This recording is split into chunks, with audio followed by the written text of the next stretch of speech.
Welcome back. This is a Meat on Mondays quick hit. This video will not be near as long because it doesn't take near as long to do it. Last time we spoke, I mentioned that a lot of times I'll make deer not on the grill, but that's because it's already been grilled. And I pointed to one of the things on the plate and I said, next time we'll do something with this. Well, this is that time. Because a lot of times, if you're like me, the way you decide what you're going to eat is really simple. You walk to, for instance, a pantry, you look inside, you say, holy cow, we got nothing to eat. So you look, you take inventory, you decide what you do have, and you do your best with what you got. A lot of times, that's the way my meals are derived, and today is going to be one of those times. So today, you're going to have me looking around, gathering various items, figuring out what I can do with them, and going to town. All right, so what we're going to end up with, and I haven't figured out all the ingredients yet, but I know that I have plenty of one thing, and that is rotini. And so I'm going to put venison in rotini. We're going to see where it goes. It's going to be fun. All right, so I'm back to give you the whole ingredients list, and you'll notice that I changed my shirt. That's not because I messed the other one up, and it's not because it's been days and days. It's just because I got hot. So here's your ingredients list. As you remember, we always have the magic ingredient, deer. And this is what we made in video 1 on the grill. Now we're going to cook it again. Here's the key thing to remember. Even when you're cooking it again, you don't want that moisture to get out of the meat. And so we're going to use a little bit of this, which makes sense because we're sauteing this whole bad boy anyway. I say bad boy too much. I'm going to work on that. Second, broccoli. I like broccoli. It soaks up the juices very well. Tomatoes, they're actually going to add juice to it because I'm going to dump the juice that's in this thing in there as I'm putting the tomatoes in. We already talked about rotini, but here it is again. And of course, garlic.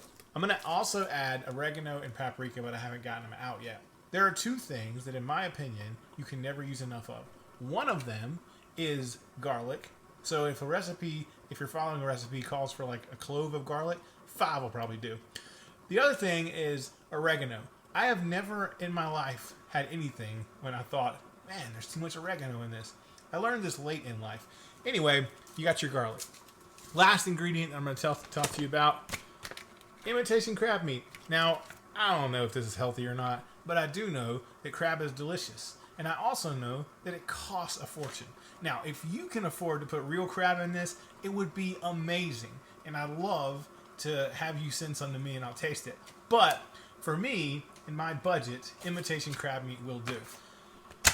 There's your ingredients list. So now, all we have left to do is wait for the rotini to get done, and then we're going to start. Because I'm going to boil this, rinse it, and then put it into my little concoction here. Is there a name for it? I don't know. Maybe you can name it in the comments. We'll get to actually cooking that in just a little bit. So here I am on the floor. For reasons that'll be obvious very soon. The rotini is in the boiling water. It's cooking. And so I'm getting ready to prepare ingredients that's going to go in this thing that I'm making. And I figure you understand how to cut stuff. But just for maybe entertainment, let's go ahead and do some of that. So I'm going to stand up and you won't be able to see my face. And that's probably an improvement. So let's get to that. So first things first, I need a knife. And I'm not an aficionado on cooking knives, so I'm not going to pretend to be. It's one that works. And that is literally all I care when it comes to that. As long as I don't cut myself, and as long as it gets the job done, it'll be fine with me. There's no real rhyme or reason to the way you prepare this, except that you don't want to prepare something that's getting used early,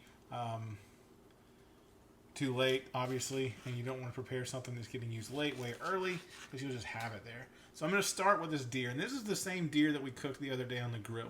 And when we did that, I said, I didn't have a certain victim in mind, but when we did that, I said that we'd be using some of this again for our next project, and this is it. So essentially, I'm just cutting this into somewhat flat pieces. Hold for dog barking. I'm cutting it into somewhat flat pieces. I'm essentially trying to match the pasta that it's going to go with, so that when you mix it up, when you get it on your fork, those kind of things, that you won't have huge chunks of meat and then tiny little slivers of whatever it's in. So here we go, cutting this, and what you can't see is that had I not used the Worcestershire sauce when I was making this. This in the middle would be red or pink. But when you let this soak in the seasoning, it kind of takes the color of it, depending on what the seasoning is. So I'm cutting it thin, and I'm going to put this off to the side. It won't take long. I'm not going to fast forward. No special camera work has been done. Every now and then you'll get one that's fairly thick, and you just cut it again. It's no big deal. But as we do this, I'm starting to smell Christy's sauce, and I'm getting hungrier. And so I'm going to start hurrying up. First, I'm going to cut this. Again, there's no rhyme or reason to the order in which I'm going, because this is all going to go in pretty much the same time, except the broccoli. Now, the broccoli is going to be done first, but it's already cut, so I'm not worried about that. I want to show you something. This is what in a typical steak you'd call gristle, and I guess it's called the same thing here. And I don't know how well you can see it, but there's this ridge right here with this, whatever this tissue is along the side of it. That is this connective tissue that lubricates two different muscle groups as they slide past each other, assuming that this was a living animal and not what we're now going to eat. You can eat this, but it's kind of hard to chew. So what I will usually do is I'll put it right here, and when that thing that just came in here checking me out, realizing that I was cutting food and barking, when she comes back, I'll make her sit and I'll toss it to her. So it's actually very good for dogs, even if it's raw. So if you're ever butchering a deer or any other kind of meat, and your dog I'm not going to speak for cats because I'm not a veterinarian. But if you're ever in that situation and your dog comes up begging. All right, so the steak is cut up after I make this last cut. And so we're going to take this and move it just a little bit, and it's time to cut garlic. Now, like I said earlier, there's not really much that you can do wrong when it comes to garlic. I mean, I guess you wouldn't want garlic-flavored ice cream. I haven't tried it. It wouldn't surprise me if it was good. But generally speaking, if I'm making something with deer, it's almost always going to have garlic with it. And that's, there's only a few occasions, I think ribs are one of them, where I wouldn't put garlic. I'm going to remind you, as I'm cutting this garlic and hopefully not cutting my hands, that venison doesn't have marbled fat. So cutting the fat off is actually easier. But that also means that you have to make sure that you don't overcook it and that you put some kind of oil on it. Vegetable oil is fine. I've heard of some people using butter. Now, there's a way that people used to get around that. And when I say people used to, I'm talking old school. Some people still do that. And the reason they still do that is because they say, well, that's what my grandfather or grandmother taught my dad or my mom, and so on it has gone for generations, and they don't want to break from that. That's fine. If you want to do it for traditional reasons, I'm all for that. The way people used to get around the fact that deer dries out is that anything they killed, be it a deer, a squirrel, or whatever, bear, you get those around here, whatever they went out and hunted, it always went in a stew or it went in a crock pot for like hours, and they would make some kind of stew out of it. What I'm here to show you is that that is not necessary. If you like it that way, good on you. Eat that mess and enjoy. But I'm here to show you that there are ways around the quote-unquote gaminess.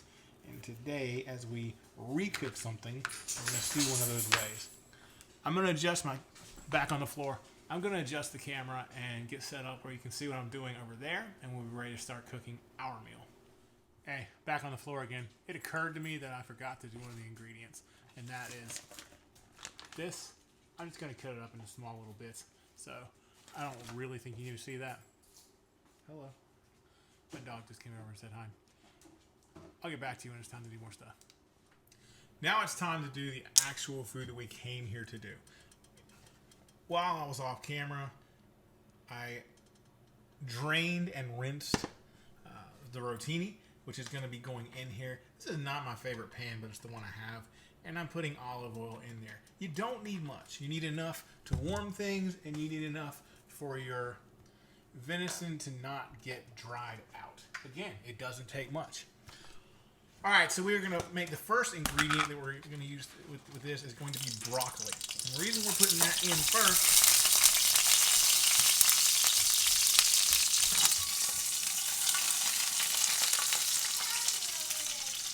Just making a cooking show, man. The reason we're putting that in first is because it's the only thing in here that has to actually cook. As far as time sensitivity, broccoli's the guy. So we want it to soak in that and get started cooking. Other than that, you could mix it all up and put it in there together. This doesn't have to take a long time. Just like everything else we're doing, it doesn't have to take that long. While that's going, I'm going to reach under here and get salt, which should be in most things. Paprika, which is going to be towards the end. And what did I mention earlier but oregano? Because as I mentioned, you never can have enough of it. I'll actually go ahead and put some in there right there. So while that's going, I'm going to turn the heat down. And I'm going to add our other ingredients. If you remember, we had imitation crab meat, we had a ton of garlic, and we had venison that we cut up that we cooked the other day. It's all going in at the same time because it really doesn't matter. All we're trying to do here is heat it up and kind of make it suck in the flavor of the spices. And so it all has its own good flavors. We're going to add a little bit more. You know what I just realized I did for proof that you can actually eat the stuff that I cut off for the dogs and it won't hurt you? I just put it in there. So I guess we're going to find out. So that's cooking, and we're going to put that in there just long enough to make sure that it's warm and that it's evenly distributed, the oil on the venison so it doesn't dry out, and that the flavor is all getting mixed in together. So while that's going, one of the things that we're going to add again is oregano. Yes, sir. Here you go. I appreciate that. Lightsaber. It is Star Wars Day. It's May the 4th. And my son brought me a lightsaber because he's considerate. He does not want the Sith coming after me. Thanks, buddy. You're welcome. Paprika, which goes well on a lot of things. It adds not only flavor, but also color, if you care about that. And I do.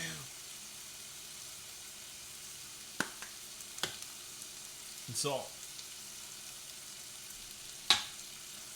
You'll notice there's one ingredient still missing, but just one. I'll give you 3 seconds to see if you can guess it. 3, 2, 1. Tomatoes. I put them at the end because they add acid to it when you dump the juice in there with them. Also, you don't want tomatoes being in heat for too long because they get kind of mushy. I don't know if that's the official culinary word for it, but they get mushy. So we don't want that. So now we have, if you notice the color starting to change a little bit, we have a crab meat, we have deer, imitation crab meat, whatever fish they stick in there. We have deer, we have broccoli, we have our spices and garlic. And that is ready for adding the tomato and then one last ingredient, which would be the rotini. So tomato first. I've kept my right hand clean for a reason. I'm actually going to use it all, so it doesn't matter. I'm going to make sure the juice gets in there